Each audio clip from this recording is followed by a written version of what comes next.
Nagbabalik po muli ang inyong lingkod at nagbabalita ng mga balitang dapat nating malaman dito sa ating bansa. Ito ang Balitang Pambansa. Atin ngang matutunghayan sa channel na ito kung ano ang nangyayari sa loob ng ating gobyerno at syempre tumutulong na rin sa ating mga mamamayan na malaman ang katotohanan dahil mayroon tayong karapatan na malaman ang tunay na nangyayari sa ating bansa. Ngunit bago natin panoorin ang balita, huwag niyo pong kakalimutan na mag-subscribe sa ating channel at pindutin ang notification bell para lagi kang maging updated sa ating mga bagong videos na ina-upload araw-araw. At sa ating mga solid viewers naman dyan ay maraming salamat naman po sa walang sawang pagsuporta. At syempre, huwag din pong kakalimutang mag-iwan ng like at i-share ang ating mga videos. At kung mayroon ka naman pang opinion, ang ating comment section ay bukas para sa inyong mga hinaing. Ito na nga mga kaibigan, ating panoorin ang buong video. Salamat po muli and God bless!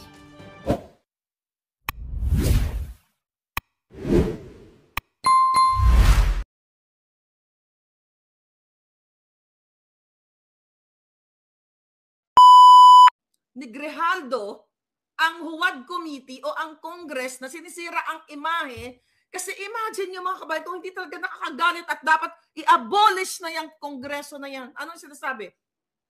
Sinisira mo, tinitaint mo yung kasamahan namin dito at ang institusyon.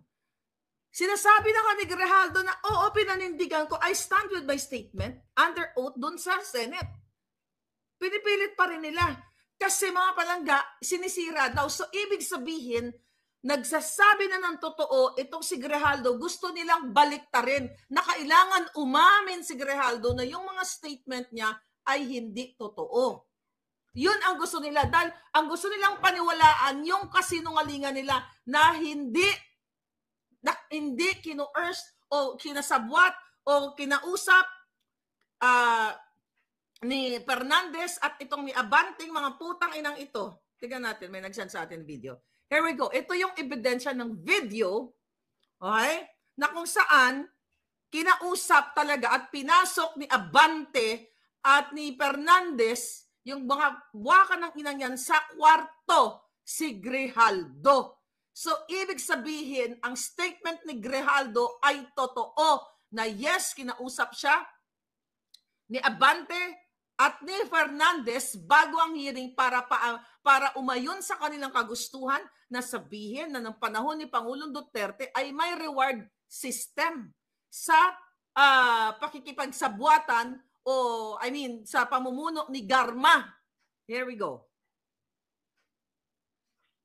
Ito. Colonel Grijaldo. Colonel Grijaldo enters the holding room.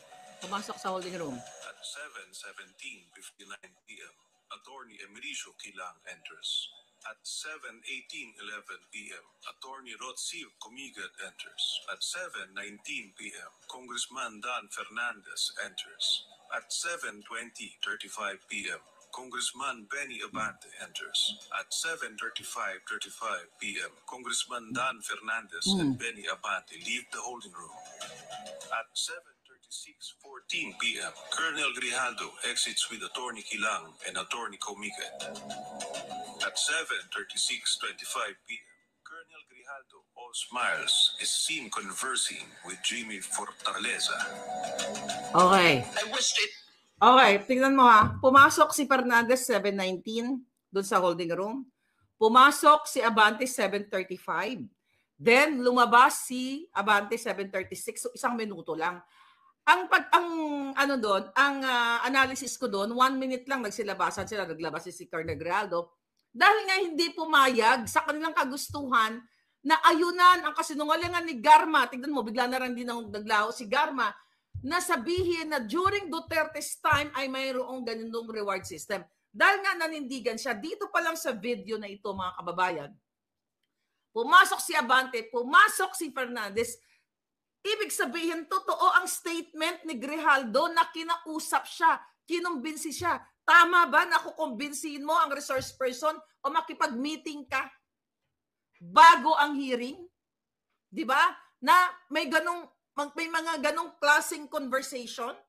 Ngayon, ang gusto nila ay linisin ang kanilang pangalan.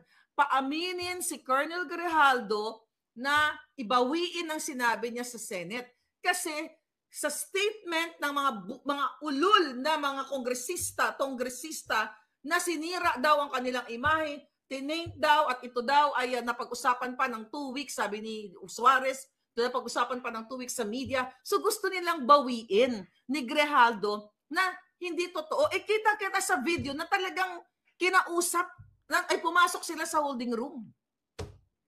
Di ba mga palangga? So ngayon kinontempt na naman nila. Kaya nga sabi ko sa inyo, dapat talaga mga kababayan, iburahin na, tunawin na yung Congress na yan. Tunawin na yan at dapat yan ay wala ng Kongreso sa Pilipinas, maging upper or lower. Dapat kumilos na ang mga kabaro ni Grijaldo dahil bastusan na ang ginagawa sa mga uniformed personnel. Alisin na yung mga tuwadkom na yan, sabi ni QT Kuromi. Sabi ni Marion, may araw din yan. Napakasimple mga kababayan, intindihin na ang ginagawa nila ay panggigipit at pang-aabuso sa kapangyarihan sa mandatong hindi binigay sa kanila ng taong bayan o maaring ninakaw nila o binili nila ang boto ng taong bayan. Kung yun naman pala na si Grijaldo ay tinaint, kung ano man ang pagbibintang nila, na sinabi ni Grijaldo, yun nga, dito na si Fernandez at si Abante ay kinoor siya, pinilit siya. Bakit hanggang ngayon hindi mag-file ng case yung mga ulol na yan? Okay? Okay. Bakit hindi mag-file ng case yung mga julul na yan laban kay Grijaldo at nang matapos na? Ano yung mga in aid of legislation? Pang 14 hearings na ba yan? Halos 1 taon na yan sila nagtiteleserye patungkol dyan sa huwad na hearing na yan at sa issue ng war on drugs. Ngayon, dahil putok na naman si Bangag, pumirma dyan sa gaan na yan, dyan sa bicameral report, okay, na ginago na naman kayo, kaya ito si Colonel Grijaldo na naman ang kanilang pulutan o pinupukol para makalimutan ng taong bayan o mawala sa issue itong Huwad Committee na ito na yun na nga na in-expose ni Pangulong Duterte at ni Congressman Ungab. Ngayon mga palangga, itong yan yung adjong, lahat yung mga hayop na yun eh. Okay. Ngayon mga palangga, itong issue dito sa by scam na ito. Right? Ito, imagine niyo kung isa-isahin niyo mga palangga na hindi natin kung hindi dahil kay Congressman Ungab, hindi natin nalaman na yung kanilang ginawang budget. Imagine mo, ang budget from what? Okay? Tingnan natin dito. Alright.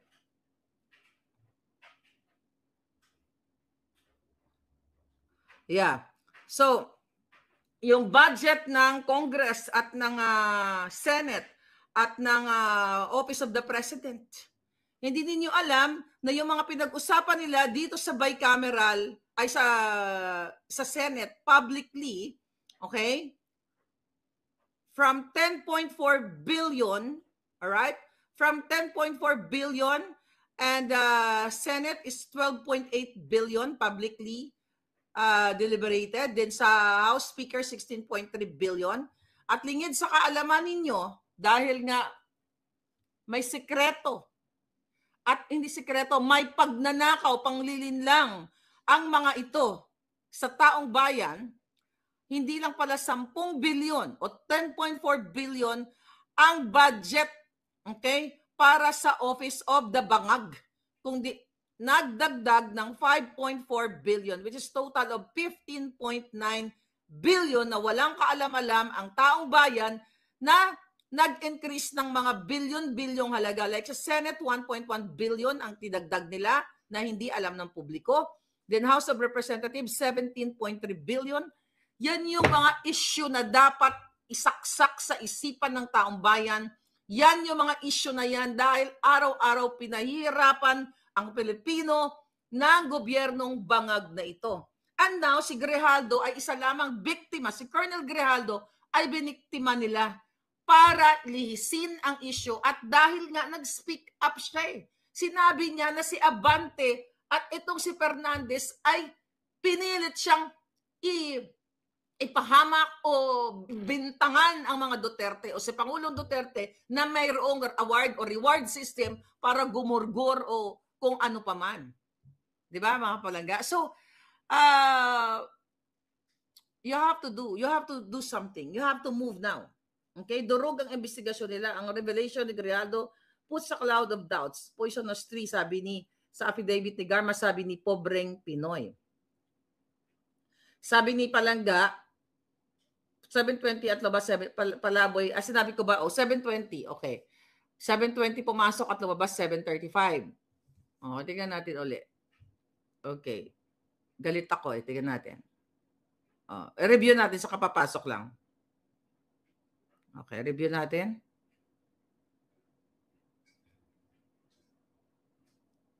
Ba't tumaandar to? Minsan kailangan niya tayo palit ng telepono. Colonel Grijaldo.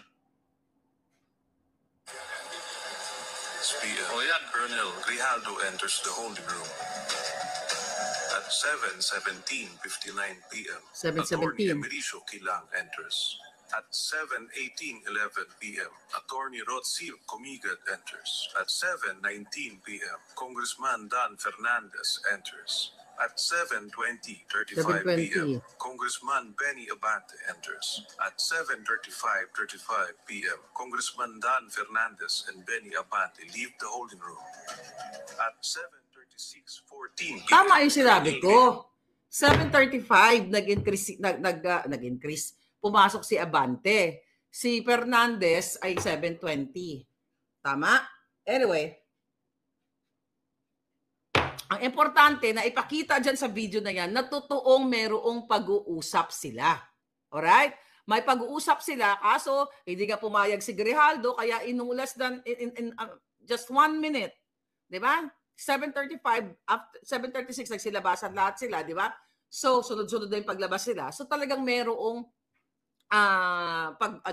mayroong ebidensya na talagang nag-usap sila. Yes, sabi ni Vega Warp. Thank you. Buti na lang si Vega Warp. Kinonfirm ako. Tama ako, di ba? Kahit na tayo ay ngarag-garag ngayon. Kahit pa paano, tama naman yung ating time. But ganun pa man, mga palangga. You have to do something. Kayong mga police, ewan ko sa inyo, mga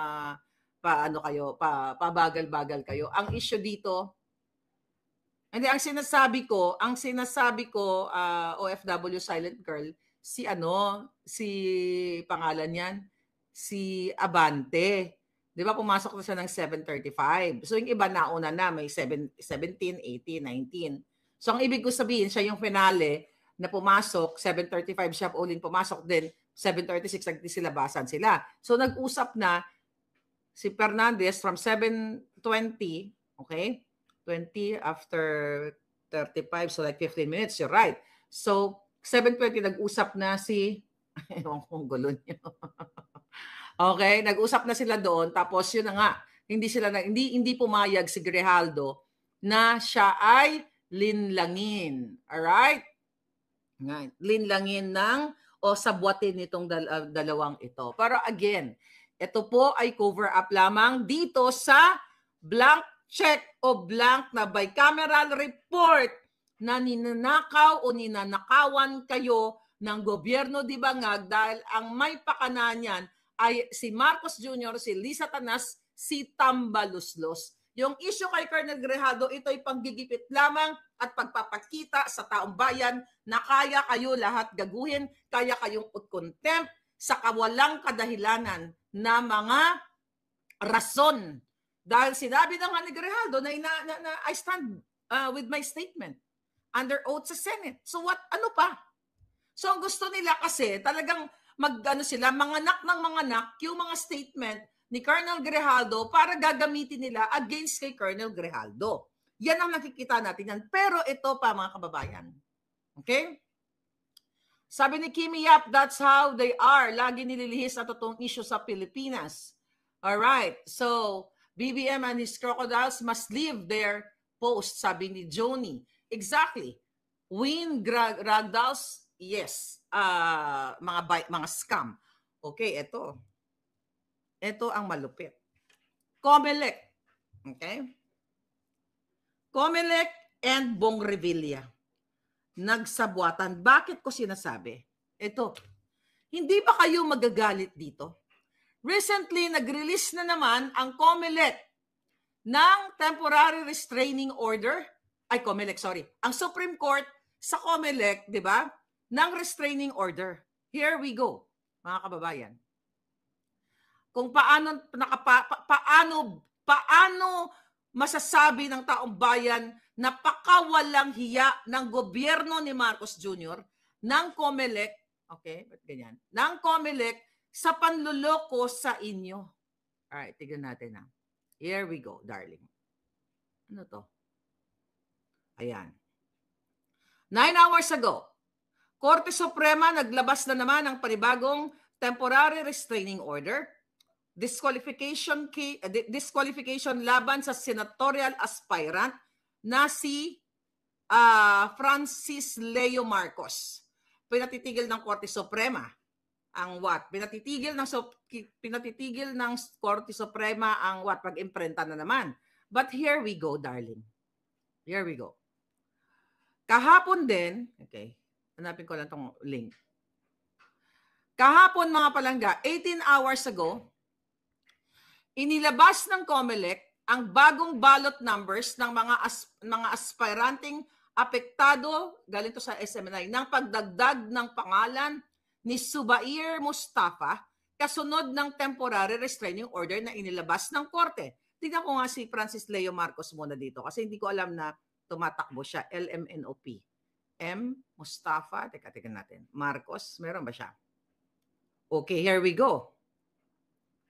Marcos. Wala naman siya dito ah. Anong tinakbo niya?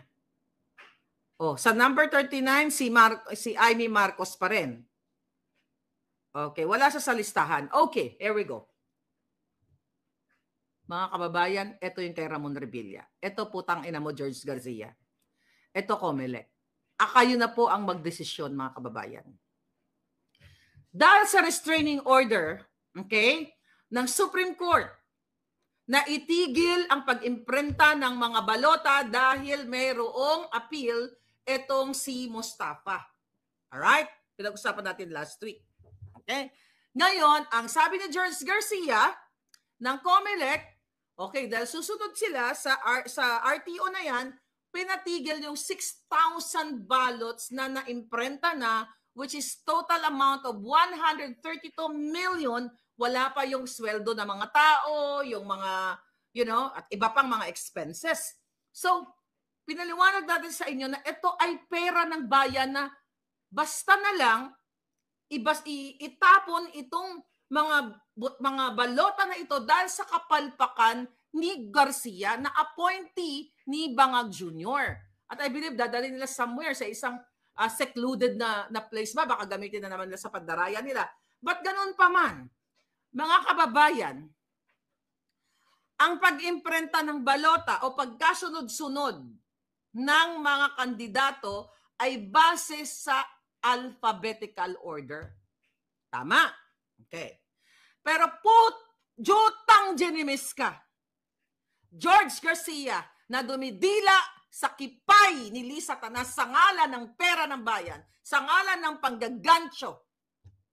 Sunod-sunuran kayo. Bakit si Bong Revilla number 11? Tignan nyo ito, mga kababayan. Okay? Number 11, si Bong Revilla, Ramon Jr. Ayan. Ang apelyedo ba niya ay Bong? Tanginan nyo. Galit na naman ako yung araw na to. Ang apelyedo ba ni Revilla ay Bong? Bakit siya number 11? Naapektuhan ngayon ang mga taong katulad ni Pastor Kibuloy, katulad ni even Willie Revillame, kasi ang number ni Attorney Vic Rodriguez ay napunta kay Willie Revillame, number 55. Tapos, ang number na lang ni Atty. Biken, 56. At now, meron na namang restraining order ang Supreme Court. So, babaguhin na naman yung numbering na yan. Ginugulo nyo ang mundo ng taong bayan. At hindi, ito malinaw. Ito, mga palangga, ipa-viral nyo to. Kailangan ninyong panagutin ang COMELEC dahil may batas silang, marami silang batas na nilabag. Mamaya isa-cite natin.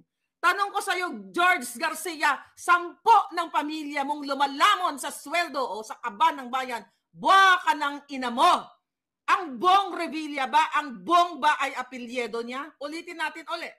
Mga palangga, hindi tayo nagsisinungaling dito. Dahil ito ay number 11, hindi na apektuhan. Ano ang nakipagsabuatan ba si Bong Revilla sa'yo? Binayaran ka ba ni Bong Revilla? Apelyedo ba niya ang Bong Revilla? Ay ang Bong? Letter R siya, hindi siya B.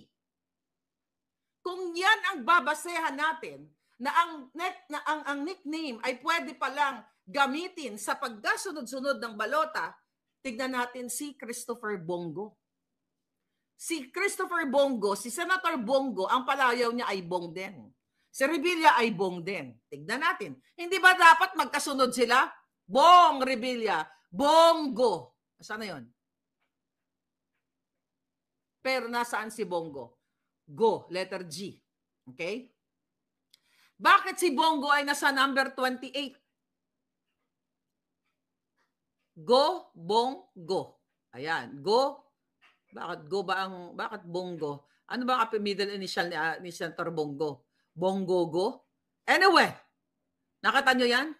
Number 28, tapos si Bong Revilla, number 11. At ginamit ang kanyang nickname na Bong.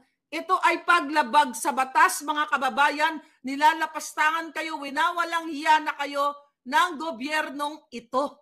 Yan ay ano ang ginawa ni Bongo para pumayag ang COMELEC na gamitin ang kanyang nickname para iulagay siya sa unahan as number 11. Mga palangga, ayon sa ating pagre-research, ang pagmanipula ng arrangement o numbering ng mga kandidato na ginawa ni COMELEC George Garcia, COMELEC Chairman George Garcia, na gamitin ang nickname ni Bong Revilla instead na surname, ay mayroong nilabag na batas according dito, mga palangga.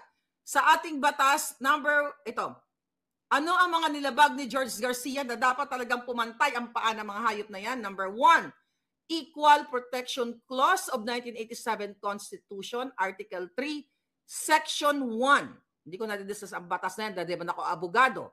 Ito na, ano pa ang nilabag? Number 2, Fair Election Practices Act, Republic Act number 9006.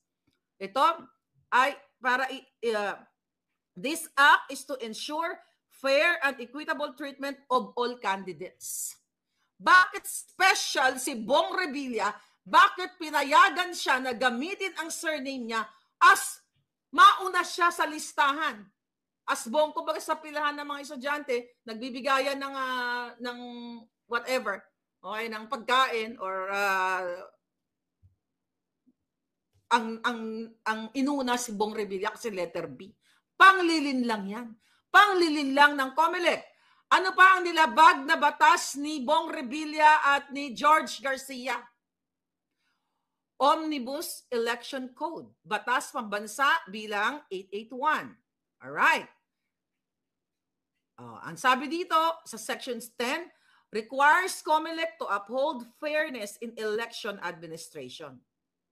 Right.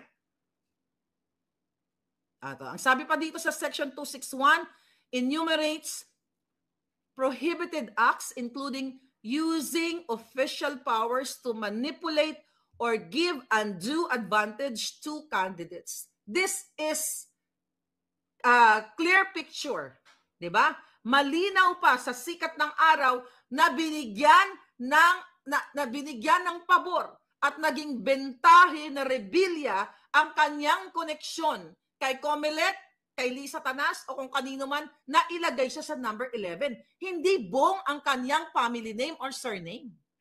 Katangi-tangi lang siya ang pinagbigyan na gamitin sa pagkasunod-sunod ng mga pangalan ang B, ang Bong, At yan ay malinaw pa ayon sa ating batas na yan kung may abogado dyan.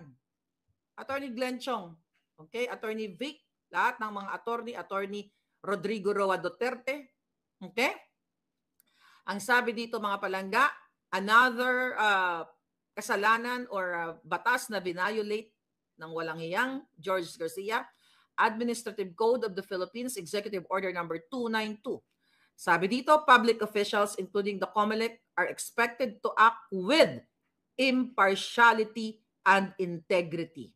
Favoring candidates by changing standard practices violates these obligations. Standard ba yun?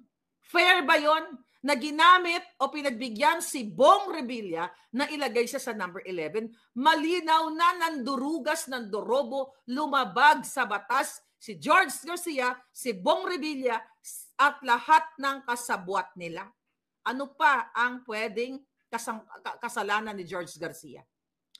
Anti-Graft and Corrupt Practices Act. Bakit kamo? Hindi natin alam bakit pumayag si George Garcia na ilagay sa number 11 si Bong Revilla. Ito, mga possibilities na pwede mangyari.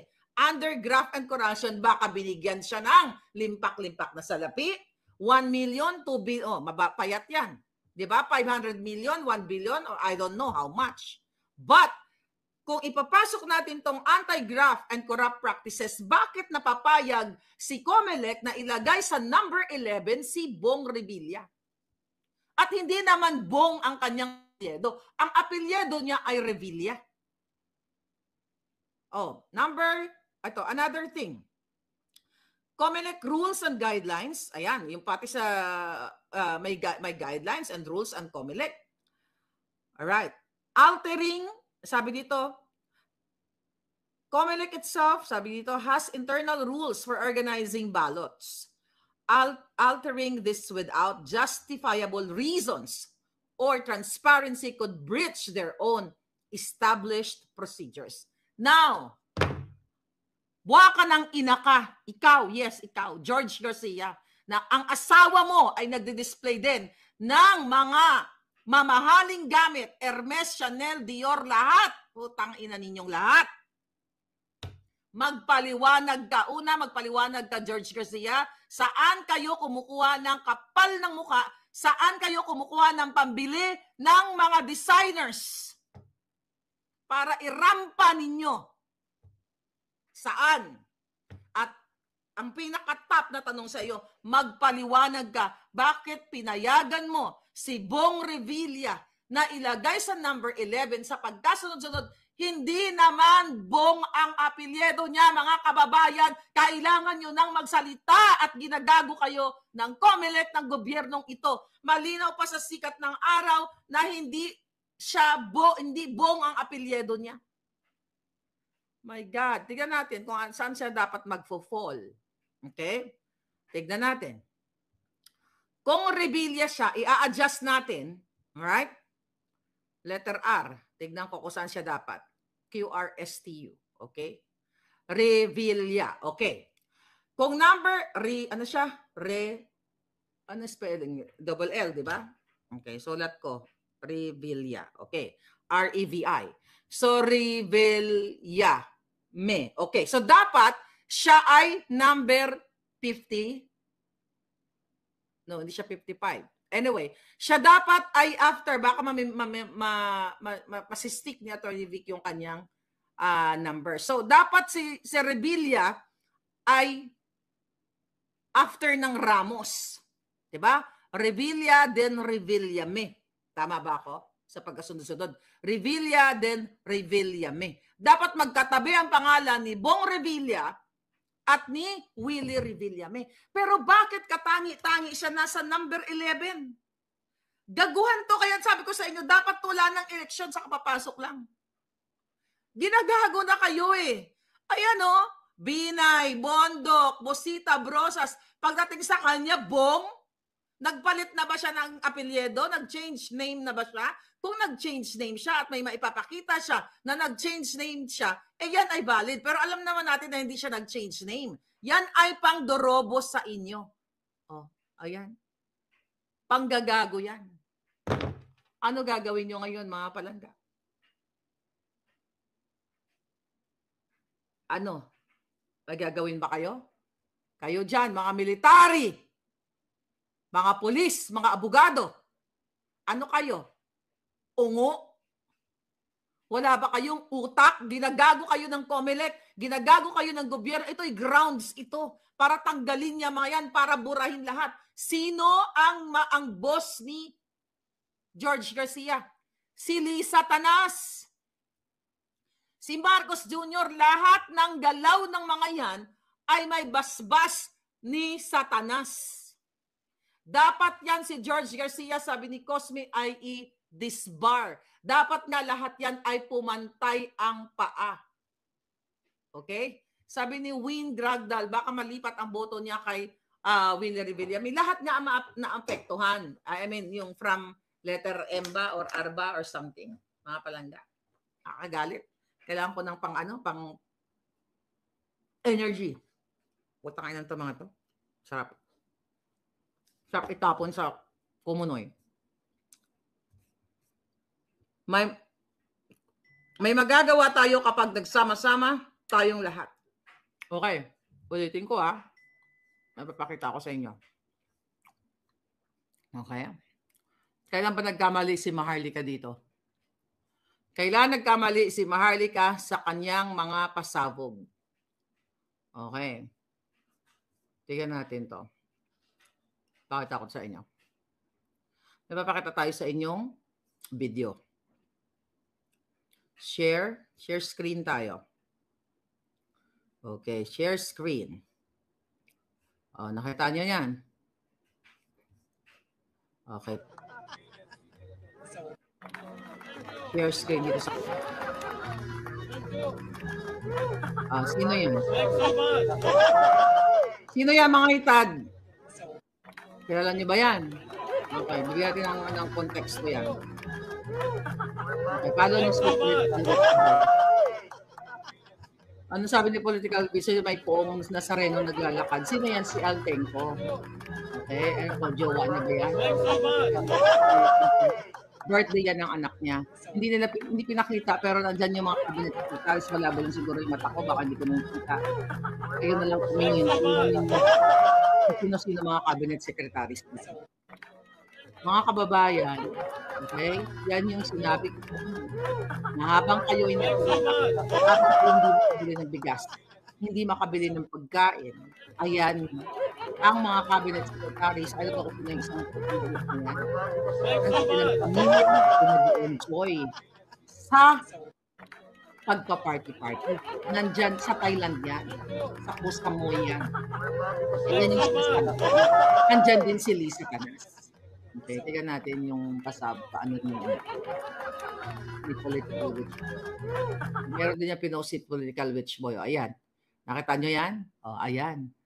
Tingnan mo itsura ni Altenco. Parang uling din na sarap igatong, di ba? Ayoko sa ilan tulad sa Poong Nazareno, bad yun, Political Witch Boy. Para siyang uling na masarap igatong. Ayan, si pangalan yan. Si Altenco. Ayan, kasal yan ng anak niya. Di ba sabi ko nga, paano mo ipagmamalaki, ay paano mo ipopromote ang tourism? Okay? Paano mo ipopromote ang tourism? Teka na, wala. Ng ating bayan. Pero samantalang sila ay, ayun, si Lisa Tanas, di ba? Asan si Lisa? Nakita niyo, di ba? Ito pala dapat ang ipopost natin. Bakit yun yung na-highlight? Yung ito pala si Lisa Tanas. Ayan. Wait lang, nagla-live ako. Nani, huwag ka magsalita. Wait a minute. Okay. Ayan, nakita nyo? Ang sarap ng buhay, di ba? Ang sarap ng buhay nila. Andyan din yan si Bangag. Yung isa may kinakasal sa Apurva Kempinski sa Indonesia. Diyan na pupunta ang pera ng bayan. Ayan, magkano ginastos ng mga yan? Sa bawat kibot ni Lisa Tanas, pera nyo yan. Anong sinakyan yan? Fuel, logistics, ano pa? Ano pa ba? Ayaw nyo pa magising? Tingnan natin to. Ayan. Ayan, yan din yon. Ang sarap ng buhay nila, di ba? Yan ba ang para sa pagbangon ng Pilipinas? Stop sharing na natin yan. Sinasabi ko na sa inyo, dahil ang nagbibigay sa atin ng information mismo diyan, hindi pala kasama, ay alam yung may information sa kanilang mga party-party. Samantalang si Colonel Grijaldo, ang isang pulis na magiting na pulis, ay ginigipit. Sila ay nagpa-party, samantalang kayo, yung budget ngayon sa 2025 na hindi nyo alam na dinagdagan ang budget ng Office of the President ng 5 billion mahigit. 13 ilang billion yung sinabi ko kanina. Sa Congress and Senate, multi-billion, mga kababayan, kayo ay nagtatanga-tangahan pa lang ba kayo? Ano ba kayo? Ano bang okay, how much? Yeah, 17 billion, tama. 17 billion sa House of Representatives, 17.3, 1.1 billion sa Senate. Ang dinagdag nila, ang in-scam nila sa inyo. Saan kayo pupulutin? Alright? Saan kayo pupulutin? Kitang-kita nyo na. Tapos yung fourth estate na media, walang pakialam dito. Kung mag-report man sila, pabor pa rin sa mga bangag. Gusto nyo ba, pasakop ko na lang kayo sa bansang Amerika? Lagi kong tinatanong sa inyo yan. Sila nag-e-enjoy sa pagta-travel nila, sa Thailand, sa Indonesia, sa mga private, mamakita-kahitad. Sa mga private, tawag dito, mga private island, yung mga island na mamahalin, umiikot sila sa Europa, Inglaterra, at kung saan pa man. So, saan kayo pupulutin? Okay? Recently, nung sinabi ni Bangag na, hindi totoo yan, former President Duterte is lying. Nandiyan yung copies ng GAA, for GAA 2025, nandiyan sa DBM, Department of Budget and Management. Tapos, nung chinek ng mga netizens, down ang system ng DBM. Ibig sabihin, hindi makita yung sinasabi ni Bangag na listahan o kopya ng 2025 GAA. Dinown nila yung system. I don't know kung naibalik na ba. For a few hours, ay dinown nila. AFP, yung pension hanggang ngayon, wala pa din, sabi ni Precious Gonzales. Military ka ba palangga?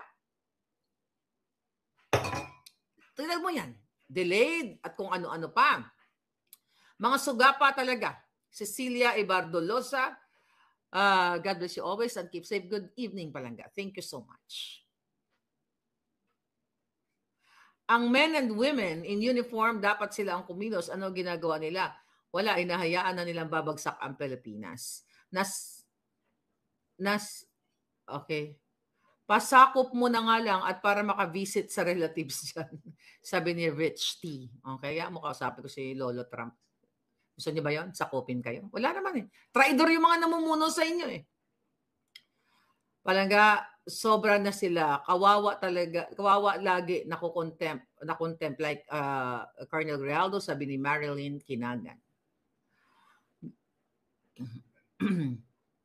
Okay. Ma-access ang DBM pag wala ka sa Pinas. Talaga? Baka ayaw nila ma-access sa mga Pilipino. No, down for a while yung system.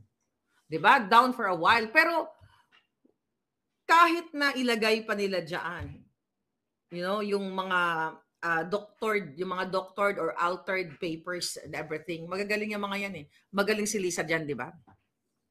She's good at that. Sa mga pagmamanipula ng mga papeles na yan. Kaya nga niya manipulahin para mag-kidnap yung 2 bata eh. Kaya nga niyang manipulahin, i-appoint si Michael Ma na hindi inuulat ng media. Kaya niyang salampakan ang bunganga ng mga media para hindi iulat at hindi ilagay sa public document na in-appoint nila ang smuggler na pinangalanan ng Congress na si Michael Ma. At 2 weeks ago, kasama nila sa airport. Di ba, sinabi ko sa inyo, ng mga anak ni Lisa Tanas, hindi natin alam kung ano ba gagawin nila. Magta-transport ba sila ng pera o ano ang gagawin nila? Yan ang larawan ng inyong bansang Pilipinas ngayon. I always prayed na uunlad ng Pilipinas, sabi ni Maria Teresa. Gumawa sila ng paraan para iiwas ang issue sa BICAM scam, sabi ni Jebat. Sabi ni Dama Tates, Day, meron pa bang book si Attorney Vic? Oh, yes. Marami pa bang book si Attorney Vic. Sobrang dami. Okay? Ayun. O sa mga palangga ko na wala pang book. O, ayan. O, mag-email kayo dyan sa Europe Kingmaker. Magkarugtong yan ha. I-edit ko nga yan. Ayan. Sa nagtatanong, sa Canada, ayan naman ang email natin. Meron din tayo sa Japan. Okay? Yung sa Japan, umorder kayo dyan palangga. Kingmaker, Tokyo, Japan @gmail. Diyan kayo mag-email sa mga nabanggit na yan kapag gusto nyo ng book ni Attorney Vic Rodriguez. Okay? Alright. Tingnan natin. How to order. Saan area ka pala? Email ka lang dyan. Lahat ng mga gusto mong order, mag-email. Ayan din yung email natin, no? Yan yung crawler na yan. Pwede kayo mag-email dyan that I will guide you kung saan kayo maka-order. Okay? I will guide you. Kahit saan part ng mundo, pwede na kayo mag-email dyan. I'm in Kentucky. Okay. Sabi ni Dama Tates. Okay. Send mo sa email na yan palangga ang phone number mo at shipping address so I can forward to Don Rolando at siya na bahala. Kasi hindi ako nag-aasikaso niyan. Meron tayong taong nag-aasikaso dyan. Dahil pag nasikaso ko pa yan, ay ngarag na ako. Hindi ko na kaya. But Don Rolando is in charge. Si Rachel Tan. Okay, sige, malay mo. Malay mo, puntahan ka dyan sa Dubai, di ba? Okay, sabi ni Cosme, nasa Davos, Switzerland, si Tambi, hindi naman siya businessman or CEO. Nandoon ba siya? Kung nandoon siya, ang question, anong ginagawa niya doon? Nagde-deposit na ba ng offshore accounts? Miel, Charlene, I will message you. Basta mag-email lang kayo dyan palangga sa email na yung mga pinost ko kanina. Ayan. So I can guide you where to buy. Alright? Marami nang nagmamigrate na politiko sa ibang bansa. May 25 pesos, citizen ka na. Ayun na nga. Last year ko pa sinasabi yan sa inyo. Habang kayo naghihirap, yung pera ninyo dinadala na sa iba't iba, sa Paris, Amerika, Europa, kung saan pa man. At sinisecure na nila ang kanilang family, ang kanilang mga demonyong pamilya, para sila ay ligtas kung ano mang kaguluhan sa Pilipinas. Sinabi ko na yun sa inyo, ninanakaw nila, nag-e-enjoy sila, ini-enjoy nila ang kaaluwanan o kagandahan o beauty ng iba't ibang mga bansa, katulad ng iba't ibang parts ng Europe, iba't ibang parts ng Amerika. Samantalang kayo, dugyot ang sitwasyon, krimen, kaliwat kanan, droga, pulburon, lahat. Tingnan mo nga yung pinakita ko kanina si Altenco at itong si Mika Sonsing kahapon, pinakita ko sa inyo na nag-celebrate ng nag-celebrate ng kanilang kasal o ikinasal, ang kanilang wedding venue, ang reception, lahat, seremonya ay nasa Kempinski, Apurva. Sabi ko nga sa inyo, I've been there. Pumunta ako dyan. Quite expensive. Alright? Tapos iimbitahan mo pa yung mga taong yung pupunta dyan, I don't know, paano yan, ililibre mo ba? O, syempre, kung mga politiko, ang iyong mga bisita, ang daming perang ninakaw yan. So, ini-enjoy nila yung pera ng bayan, papunta dun sa iba't ibang bahagi ng bansa, samantalang kayo, ang basura nyo dyan sa inyong kanto, baka hindi pa nahakot, o dahil baka kailangan ng pampadulas ng tagahakot ng basura, or mga ganon, di ba? Samantalang kayo ay lubog pa rin sa baha, simula nung baha last year, di ba? Ang mga krimen, ang patayan, jugutan ng julo and everything. Saan tatungo ang bayan ninyo, mga palangga? I know Attorney Vic, schoolmate ko siya sa UST nung law school. Maalindog yan, during law, sabi ni Dama. Alam mo, maalindog talaga si Attorney Vic. Ano nga siya, crush ng mga elderly. Crush ng bayan si Attorney Vic. Joke lang yan, Attorney Vic. Pero yun nga, crush ng bayan, sabihin na natin. Kasi pinakita sa akin ng kanyang friend na si Mikey, kaklase niya, schoolmate niya. Oy Mikey, puntahan ka namin dyan sa Florida, mimiss ka na namin. Na-miss namin yung mga chikahan natin. Alam mo, mas nakakatuwa na makamit ng mga bagong tao, especially yung napakaganda ng mga personality nila. Nakakaaliw. Pero speaking of Attorney Vic Dama, oo nga, crush ng bayan, talagang astig eh. Kaso married na siya. And he's blessed with wonderful children. And of course, beautiful wife. So, wag nyo nang guluhin ang buhay ni Attorney Vic. Ako makakalaban nyo. Ako ang makakalaban nyo pag ginulo nyo ang buhay niya. Okay? Yung mga nagka-crush, hanggang crush na lang kayo. Let's support Attorney Vic. Wag na tayong manggulo ng pamilya. Hindi natin, hindi natin ugali.